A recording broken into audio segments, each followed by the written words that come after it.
मुद्दे पर आपने मुझे बोलने का मौका दिया। ये अलग बात है कि सत्ता पक्ष के लोग सब मेरे बोलने से पहले ही भाग गए। आइए आइए, आपको देख के मैं खुश थी कि आप वापस आ गए। सबसे पहले मैं उन सैनिकों, उन जवानों, उन अफसरों को नमन करना चाहती हूँ जो हमारे देश के रेगिस्तानों में, हमारे देश के घने जंगलों में, बर्फीले पहाड़ियों पे हमारी देश की रक्षा करते हैं, जो हर पल देश के लिए अपनी जान देने के लिए तैयार रहते हैं। 1948 से लेकर अब तक, जब से पाकिस्तानी रेडर्स ने कश्मीर पे हमला किया, तब से लेकर अब तक हमारी देश की अखंडता की रक्षा करने में उनका बड़ा योगदान है। हमारी आज़ादी अहिंसा के आंदोलन से हासिल हुई, लेकिन जैसे मैंने कहा, उसको कायम रखने के लिए हमारी सेना का बहुत बड़ा योगदान है। अध्यक्ष महोदय, कल मैं सदन में बैठी हुई सबके भाषण सुन रही थी। आदरणीय रक्षा मंत्री महोदय ने बोला, सत्ता पक्ष के कई मंत्रियों ने बोला। 1 घंटे का रक्षा मंत्री जी का लंबा भाषण था। सुनते सुनते एक बात मुझे बहुत खटक रही थी। उसके बाद जब दूसरे भाषण भी सुने आपके सत्ता पक्ष के, तब भी ये बात बार बार मेरे मन में आ रही थी कि सारी बातें कर ली, ऑपरेशन सिंदूर की बात कर ली, आतंकवाद की बात कर ली, देश की रक्षा की बात कर ली, इतिहास का पाठ भी पढ़ा दिया, लेकिन एक बात छूट गई। उस दिन 22 अप्रैल 2025 को जब 26 देशवासियों को अपने परिवार के सदस्यों के सामने खुलेआम मारा गया,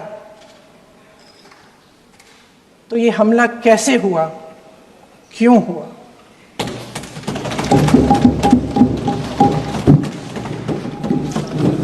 अध्यक्ष महोदय, ये लोग बैसारन वैली में, पहलगाम के पास कश्मीर में क्या कर रहे थे? आजकल पब्लिसिटी का दौर है, प्रचार का ज़माना है।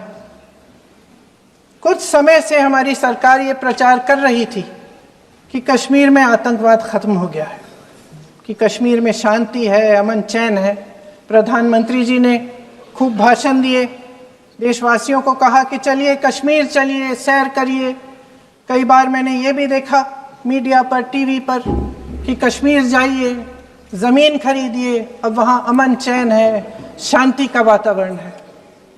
इसी बीच शुभम द्विवेदी, एक कानपुर के नौजवान,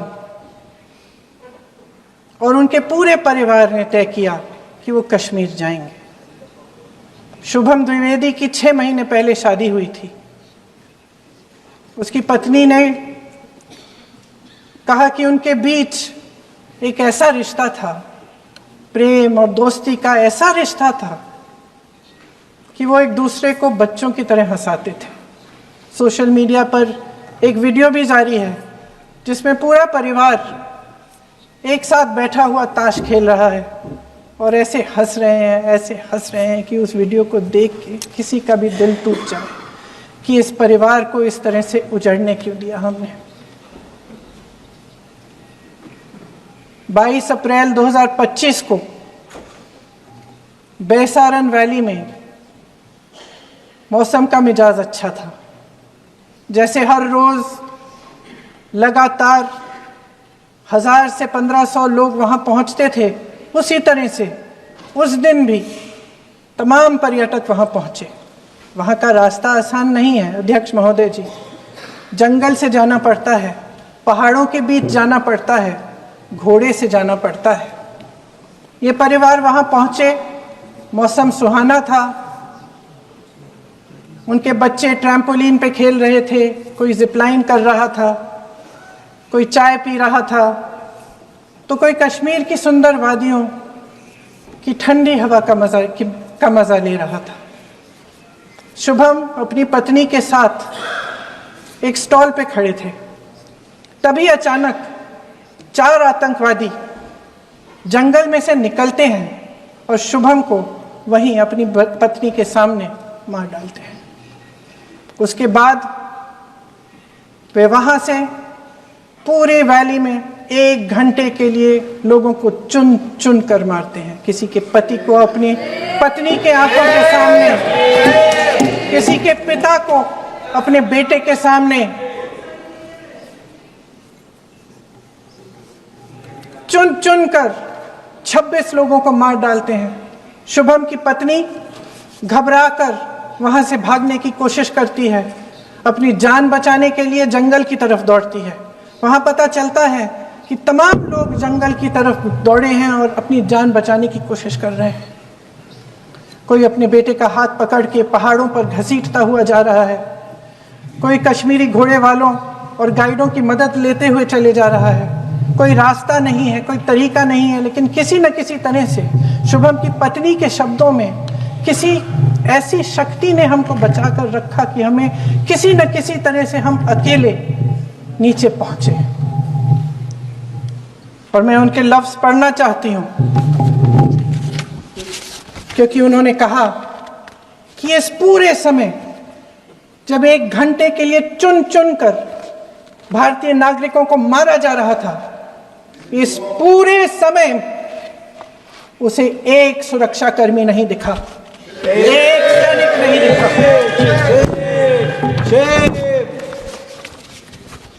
शुभम की पत्नी ने कहा, कोट, मैंने अपनी दुनिया को खत्म होते हुए देखा। अपनी आंखों के सामने एक सिक्योरिटी गार्ड नहीं था। मैं ये कह सकती हूं कि देश ने, सरकार ने हमें वहां पे अनाथ छोड़ दिया था। सिक्योरिटी क्यों नहीं थी वहां पे एक सैनिक क्यों नहीं दिखा? क्या सरकार को मालूम नहीं था कि यहां रोज 1000 से 1500 पर्यटक जाते हैं? क्या सरकार को मालूम नहीं था कि यहाँ के पहुंचने के लिए जंगल के रास्ते से जाना पड़ता है? अगर कुछ हो जाएगा तो लोग वहां से निकल नहीं पाएंगे। एक चिकित्सा का इंतजाम नहीं था, फर्स्ट एड का इंतजाम नहीं था, कोई इंतजाम नहीं था, ना सुरक्षा का ना फर्स्ट एड का। इन लोगों को भगवान भरोसे छोड़ दिया गया। ये लोग वहां पे इस सरकार के भरोसे गए और इस सरकार ने उन्हें भगवान भरोसे छोड़ दिया।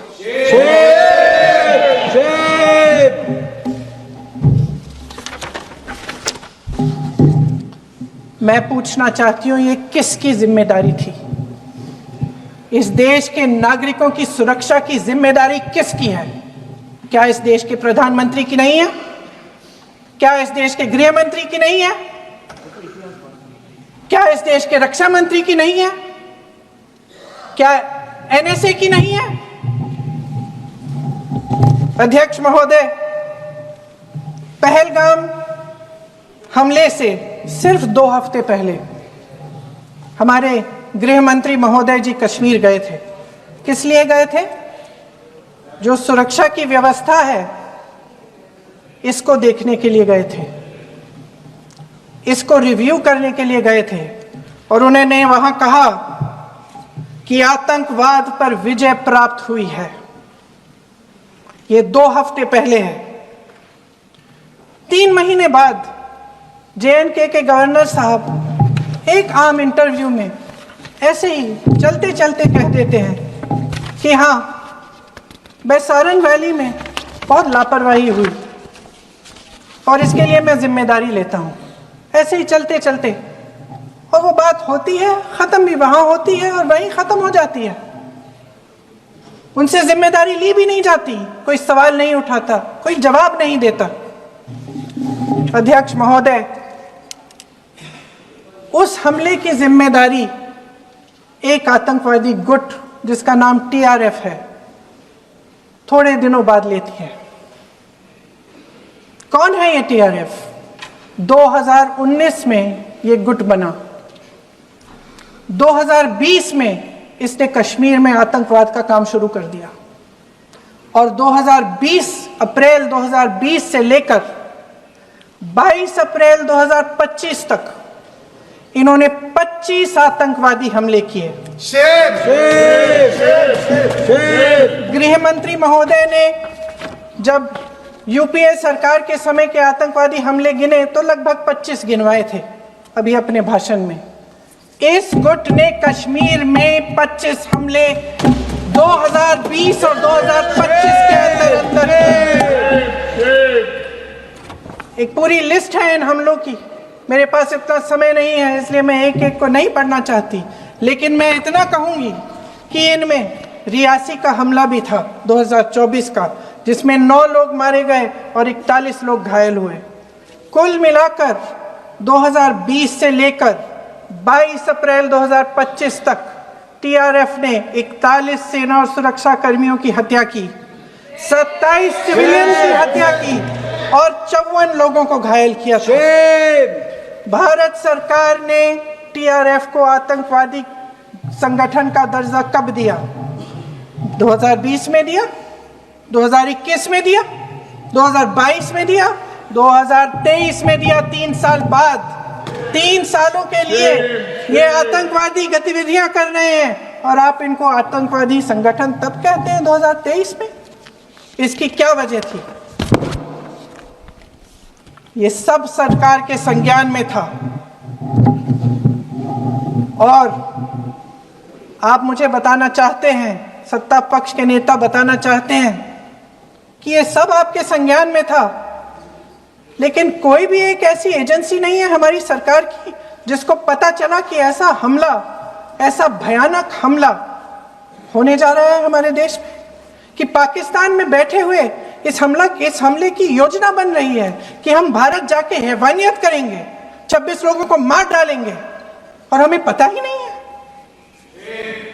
क्या ये हमारी एजेंसियों की विफलता है कि नहीं है? ये बहुत बड़ी विफलता है, एक बहुत बड़ी विफलता है।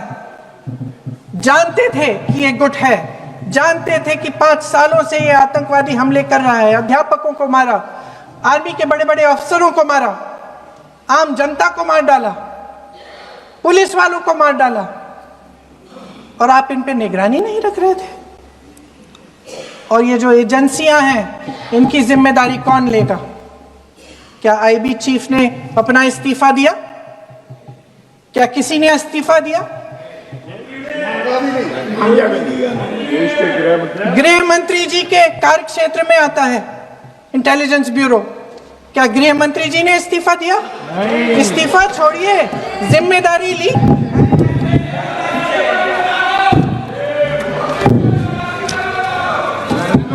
साहब देखिए, इतिहास की बात आप करिए, मैं वर्तमान की बात करना चाहती हूँ।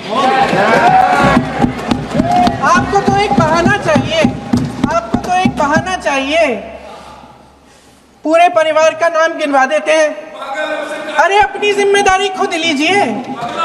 11 सालों के लिए तो सत्ता में आप हैं। नेहरू को छोड़ नहीं रहा।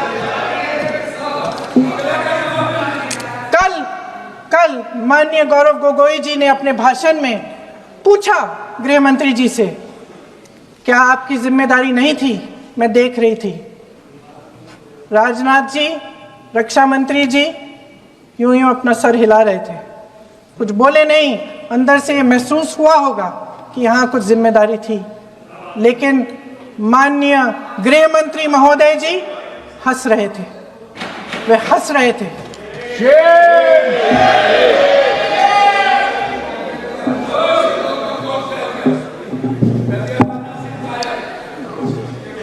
अध्यक्ष महोदय, कल सत्ता पक्ष और आज भी सत्ता पक्ष के नेताओं ने 2008 के मुंबई के हमलों का जिक्र किया, बार बार कहा कि मनमोहन सिंह जी की सरकार ने कुछ नहीं किया। ये तो जानकारी होगी ना कि उसी समय जब वो आतंकवादी हमला चल रहा था तभी उन आतंकवादियों को मार डाला था। एक बचा था और उसको भी फांसी दे दी थी 2012 में। महाराष्ट्र के मुख्यमंत्री ने इस्तीफा दिया। देश के गृह मंत्री ने जिम्मेदारी लेकर इस्तीफा दिया। एक जवाबदेही थी पब्लिक के प्रति, एक जवाबदेही थी इस देश की जनता के प्रति, इस देश की धरती के प्रति।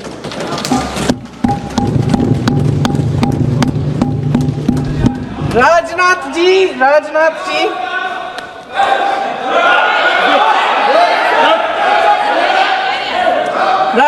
जी तो पुलवामा, उरी और पठानकोट के समय गृह मंत्री रहे थे। आज वे रक्षा मंत्री हैं और हमारे गृह मंत्री महोदय श्री अमित शाह जी के नाक के नीचे पूरा मणिपुर जल गया, दिल्ली में दंगे हुए, पहलगाम में हमला हुआ और आज भी वे उसी पद पर बैठे हैं। क्यों? अध्यक्ष महोदय, बमबारी से अखबारों के हेडलाइन बनते हैं, मगर कहानी सुरक्षा में की चूक में भी है। आज देश खोखले भाषण नहीं सुनना चाहता, देश जवाब चाहता है, तसल्ली चाहता है कि सच उससे छिपाया नहीं जाएगा। देश जानना चाहता है कि उस दिन अप्रैल 22, 2025 को क्या हुआ और क्यों हुआ। आप तो खुद अपनी पीठ थपथपाने में लगे रहते हैं। सेना, देश, संसद से सच छुपाते हैं। ऑपरेशन सिंदूर जब शुरू हुआ, हम सब ने समर्थन किया, सब एकजुट होकर खड़े हो गए इस देश के लिए। दोबारा होगा, दोबारा खड़े हो जाएंगे। अगर हमारे देश पे हमला होता है तो यहाँ इस सदन में किसी भी पार्टी का हो, कोई भी हो, सब आपका समर्थन करेंगे। और हमें अपनी सेना पर गर्व है कि उन्होंने इस बार भी दृढ़ता से लड़ाई लड़ी, धैर्य से लड़ाई लड़ी, वीरता से लड़ाई लड़ी। लेकिन इस ऑपरेशन का सिंदूर का क्रेडिट, उसका श्रेय तो हमारे प्रधानमंत्री जी चाहते हैं। सही भी है, ठीक है, सही है, श्रेय ले। ओलंपिक्स में हमारा मेडल आता है, उसका भी श्रेय लेते हैं। लेकिन सिर्फ श्रेय लेने से नहीं होता नेतृत्व, जिम्मेदारी भी लेनी पड़ती है।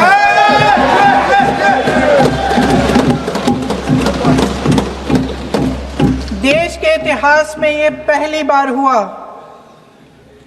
देश के इतिहास में ये पहली बार हुआ कि जंग होते होते ही रुक गई है जी।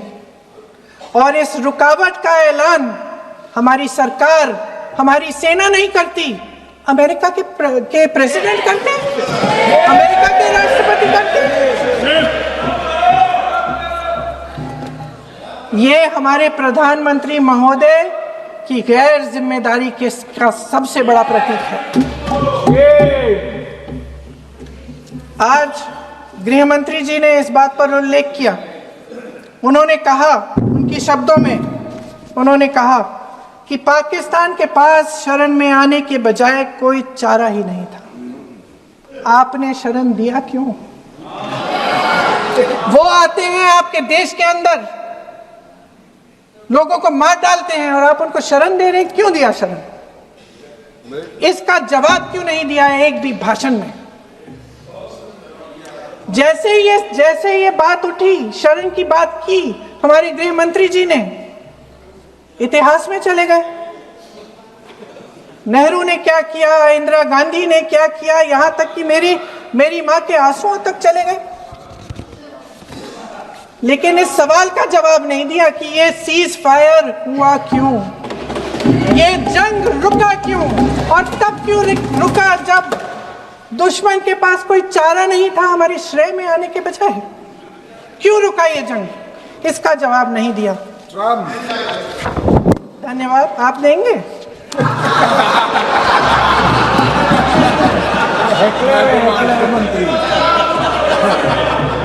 देना भाई देना, आपको टाइम मिलेगा तो। टाइम नहीं मिलेगा आपको शायद।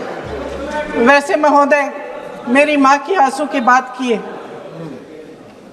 मैं इसका जवाब देना चाहती हूँ। मेरी माँ के आंसू तब गिरे जब उनके पति को आतंकवादियों ने शहीद किया, जब वे मात्र 44 साल की थी। और आज अगर मैं इस सदन में खड़ी हूं और उन 26 लोगों की बात कर रही हूं, मैं इसलिए कर रही हूं क्योंकि मैं उनका दर्द जानती हूं, महसूस करती हूं।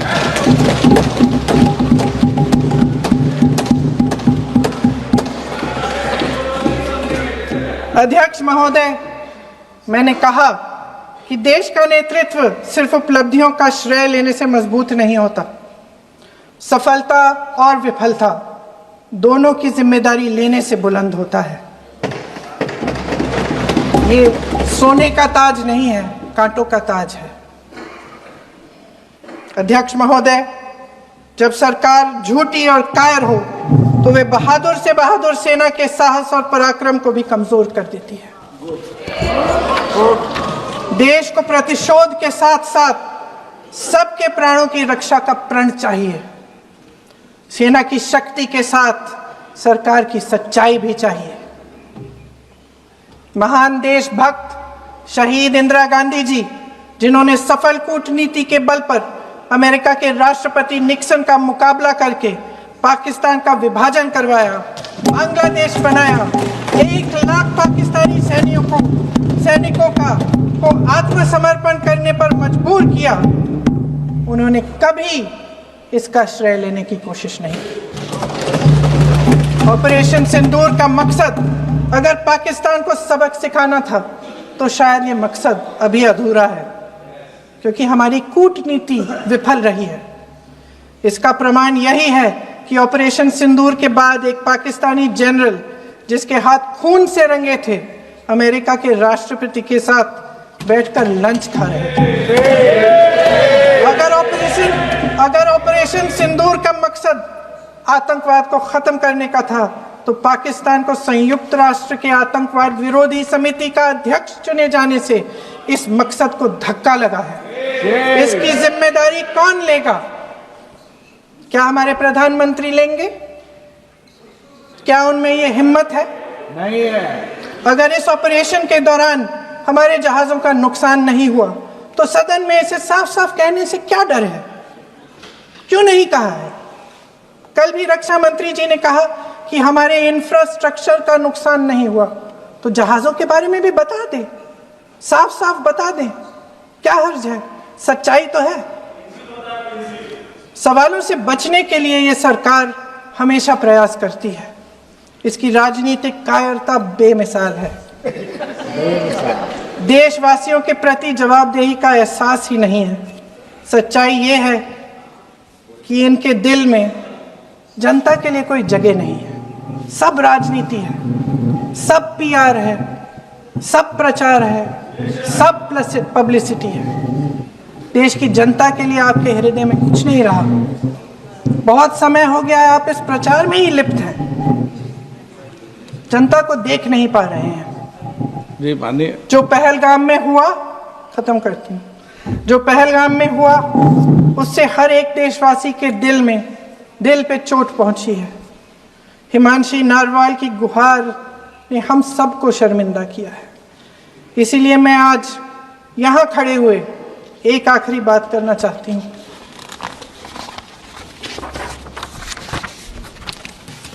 इस सदन में लगभग सभी के पास सुरक्षा है, सुरक्षा की व्यवस्था है। हम जहां भी जाते हैं हमारे साथ सुरक्षा कर्मी आते हैं। आपको भी मिल जाएगी, आप मंत्री बन जाएंगे, आपको भी मिल जाएगी। मैं मजाक की बात नहीं कर रही हूँ, थोड़ा सा धैर्य रखिए। उस दिन पहलगाम में 26 परिवार उजड़ गए। 26 लोगों को अपने परिवार के सदस्य के सामने मारा गया। 26 बेटे, पति, पिता गुजर गए। उनमें से 25 भारतीय थे। भारतीय थे।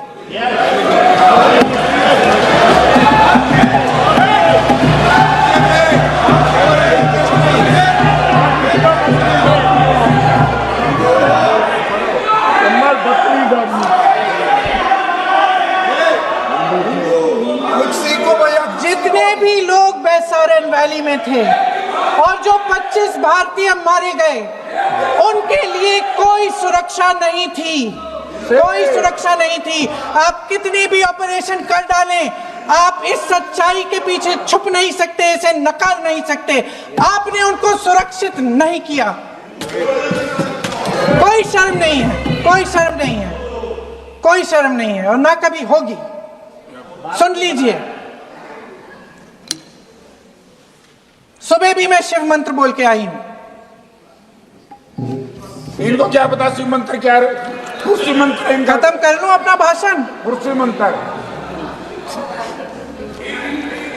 मैं एक बार उन 25 भारतीयों के चुप रही। मैं एक बार उन 25 भारतीयों के नाम इस सदन में पढ़ना चाहती हूं, ताकि यहां बैठे हर सदस्य को यह एहसास हो कि वे भी हमारी तरह इंसान थे, किसी राजनीतिक बिसात के मोहरे नहीं थे। वे भी इस देश के बेटे थे, वे भी इस देश के शहीद हैं। उनके परिजनों के प्रति हम सब की जवाबदेही बनती है। उन्हें सच्चाई जानने का हक है। समीर गुहा